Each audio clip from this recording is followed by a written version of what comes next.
Supreme court ने आज Shambhu border पर बैठे प्रदर्शनकारी किसानों की मांगों और मुद्दों को सौहार्दपूर्ण तरीके से हल करने के लिए पंजाब और हरियाणा उच्च न्यायालय के न्यायाधीश नवाब सिंह की अध्यक्षता में एक समिति का गठन किया।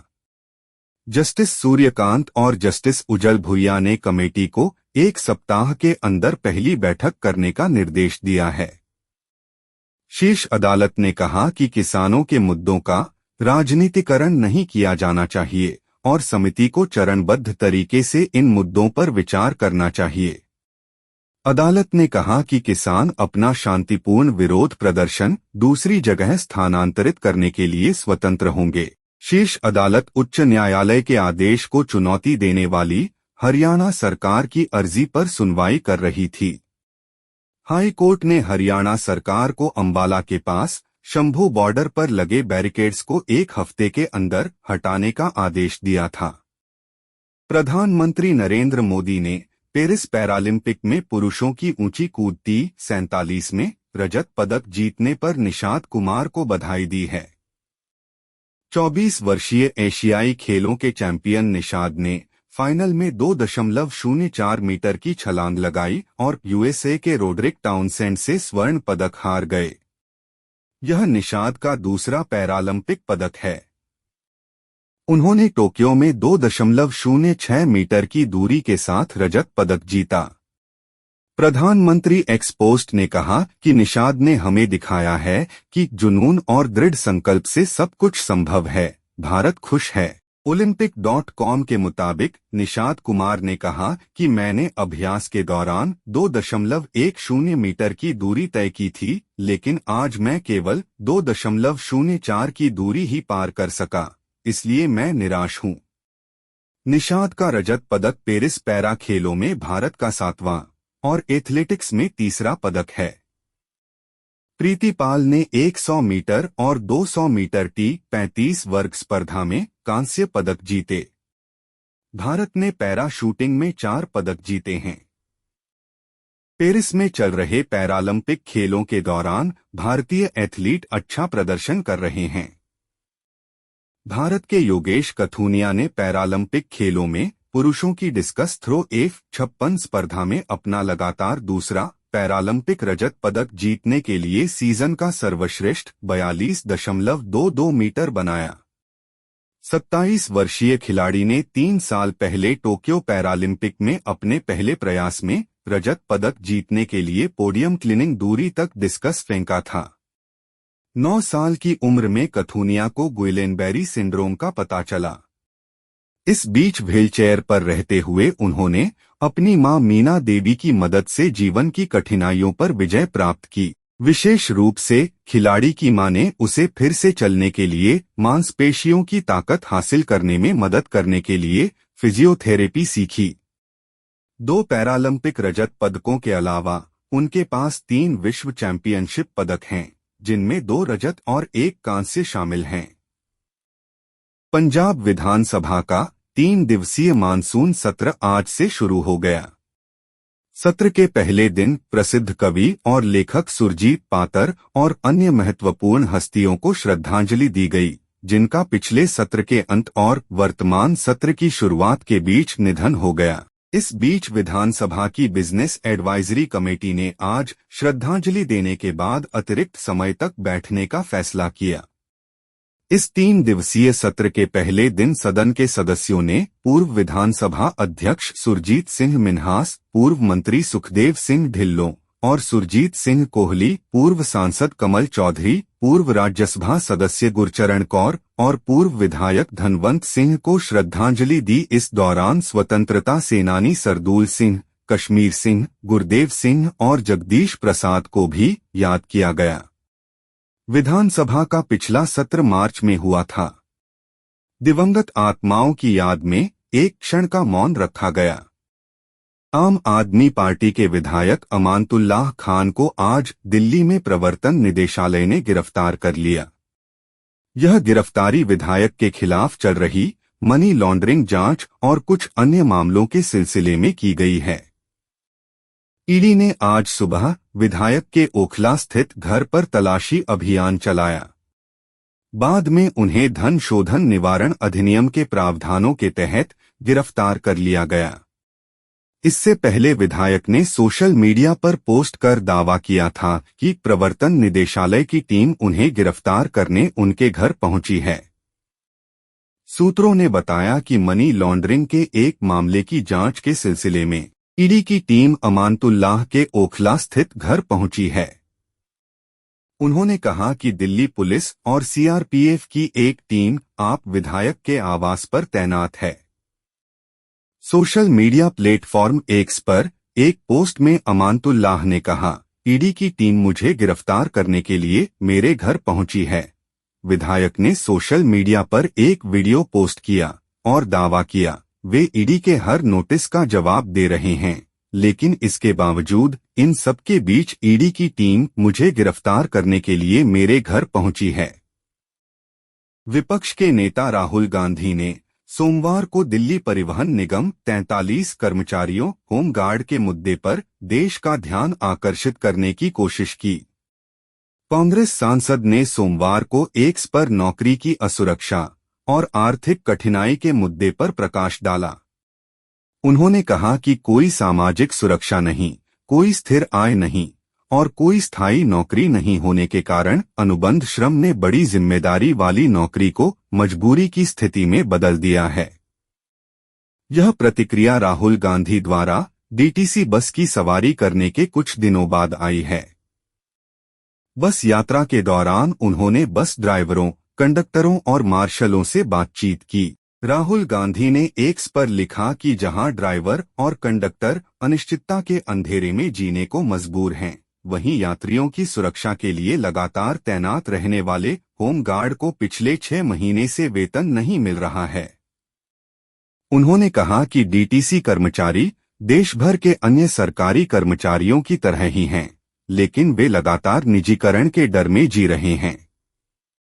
ये वे लोग हैं जो भारत को चलाते हैं, जो हर दिन लाखों यात्रियों को यात्रा की सुविधा प्रदान करते हैं, लेकिन उनके समर्पण के बदले में उन्हें जो मिलता है वह अनुचित है। राहुल गांधी ने समान काम समान वेतन की मांग की। सुप्रीम कोर्ट ने आज आम आदमी पार्टी की राज्यसभा सदस्य स्वाति मालीवाल की पिटाई के मामले में दिल्ली के मुख्यमंत्री अरविंद केजरीवाल के सहयोगी विभव कुमार को जमानत दे दी। इसके साथ ही न्यायमूर्ति सूर्यकांत और न्यायमूर्ति उज्ज्वल भुइयां की पीठ ने निर्देश दिया कि विभव कुमार को निजी सहायक के रूप में बहाल नहीं किया जाना चाहिए और न ही उन्हें मुख्यमंत्री कार्यालय में कोई आधिकारिक कर्तव्य सौंपा जाना चाहिए। सुप्रीम कोर्ट ने निर्देश दिया कि जब तक सभी गवाहों से पूछताछ नहीं हो जाती, तब तक विभव कुमार मुख्यमंत्री आवास नहीं जाएंगे। भारतीय किसान यूनियन उग्राहा और संयुक्त किसान मोर्चा से जुड़े हजारों किसानों और खेत मजदूरों की कुल 37 यूनियनों ने सोमवार को यहां एक बड़ी सभा की है। यह प्रदर्शन पंजाब सरकार की कृषि नीति लागू करने में विफलता के विरोध में आयोजित किया गया है। बता दें कि बीकेयू उग्राहा संगठन से जुड़े किसान 3 दिवसीय मानसून सत्र के लिए सोमवार आज पंजाब विधानसभा की ओर विरोध मार्च निकालेंगे। हालांकि बाद में संयुक्त किसान मोर्चा द्वारा शहर के मध्य सेक्टर 34 मैदान में विरोध स्थल पर एक महापंचायत किसान सम्मेलन आयोजित की जाएगी। बीकेयू उग्राहा और पंजाब खेत मजदूर यूनियन के बैनर तले प्रदर्शनकारियों को शिविर स्थल पर धरना देने की अनुमति दी गई है। उनकी योजना के मुताबिक किसानों के 5 सितंबर तक यहां डेरा डालने की उम्मीद है। इस दौरान वे अगला कार्यक्रम भी तैयार करेंगे। भारतीय पैरा तीरंदाजी की शीतल देवी और राकेश कुमार ने सोमवार को पेरिस पैरालंपिक 2024 में मिश्रित टीम कंपाउंड स्पर्धा में कांस्य पदक जीता। कांस्य पदक के मुकाबले में शीतल राकेश की जोड़ी ने इटली की एलोनोरा सार्ती और माटेओ बोनासिना को 156 से 155 से हराया। बता दें कि शीतल देवी एकल प्रतियोगिता में पदक नहीं जीत पाईं, लेकिन उनकी मेहनत और लगन का नतीजा था कि उन्होंने और राकेश कुमार ने मिश्रित 3 प्रतियोगिता में कांस्य पदक जीता। इसके साथ ही अब 3 स्वर्ण, 5 रजत और 6 कांस्य पदकों के साथ भारत पदक तालिका में 14वें स्थान पर पहुंच गया है, जबकि चीन, इंग्लैंड और अमेरिका अभी भी शीर्ष 3 स्थानों पर काबिज हैं। अफगानिस्तान की राजधानी काबुल के पास सोमवार को एक आत्मघाती हमले में कम से कम 6 लोगों की मौत हो गई और 13 अन्य घायल हो गए। पुलिस ने यह जानकारी दी। काबुल पुलिस प्रमुख के प्रवक्ता खालिद जादरान ने कहा कि विस्फोट काबुल के दक्षिण पश्चिमी काला बख्तियार इलाके में हुआ। उन्होंने बताया कि मृतकों में एक महिला भी शामिल है, जबकि 13 लोग घायल हुए हैं। घायलों को अस्पताल ले जाया गया है। पुलिस घटना की जांच कर रही है और अभी तक किसी ने घटना की जिम्मेदारी नहीं ली है। काबुल पुलिस के प्रवक्ता खालिद जरदान ने सोशल मीडिया प्लेटफॉर्म पर लिखा, दुर्भाग्य से एक महिला सहित 6 नागरिक मारे गए हैं और 13 अन्य घायल हो गए हैं। भारतीय वायुसेना का एक MiG-29 लड़ाकू विमान 916 सोमवार को तकनीकी खराबी के कारण राजस्थान के बाड़मेर में दुर्घटनाग्रस्त हो गया। MiG-29 जेट का पायलट दुर्घटना से पहले सुरक्षित बाहर निकलने में कामयाब रहा। लड़ाकू विमान, जो कि बाड़मेर सेक्टर में एक वायुसेना बेस से प्रशिक्षण मिशन पर था, को एक कठिनाई का सामना करना पड़ा और बाड़मेर में उत्तरलाई के पास एक खेत में दुर्घटनाग्रस्त होने के तुरंत बाद उसमें आग लग गई, जो कि एक विरल आबादी वाला क्षेत्र था। वायुसेना ने एक्स पर एक पोस्ट में कहा कि बाड़मेर सेक्टर में एक नियमित रात्रि प्रशिक्षण मिशन के दौरान भारतीय वायुसेना के MiG-29 में गंभीर तकनीकी खराबी आ गई, जिसके कारण पायलट को विमान से उतरना पड़ा। पायलट सुरक्षित है और जानमाल के किसी नुकसान की खबर नहीं है। वायुसेना ने कहा कि दुर्घटना के कारणों की जांच के लिए कोर्ट ऑफ इंक्वायरी का आदेश दिया गया है। बाड़मेर जिला कलेक्टर निशांत जैन, SP नरेंद्र सिंह मीना और अन्य जिले के प्रशासनिक अधिकारी मौके पर पहुंच गए हैं। CBI ने कथित वित्तीय अनियमितताओं के मामले में आज कोलकाता के आरजी-कर मेडिकल कॉलेज और अस्पताल के पूर्व प्रिंसिपल संदीप घोष को गिरफ्तार कर लिया। घोष को आरजी-कर अस्पताल की प्रशिक्षु महिला डॉक्टर से बलात्कार और हत्या के मामले में एजेंसी के साल्ट लेक कार्यालय में पूछताछ के 15वें दिन गिरफ्तार किया गया है।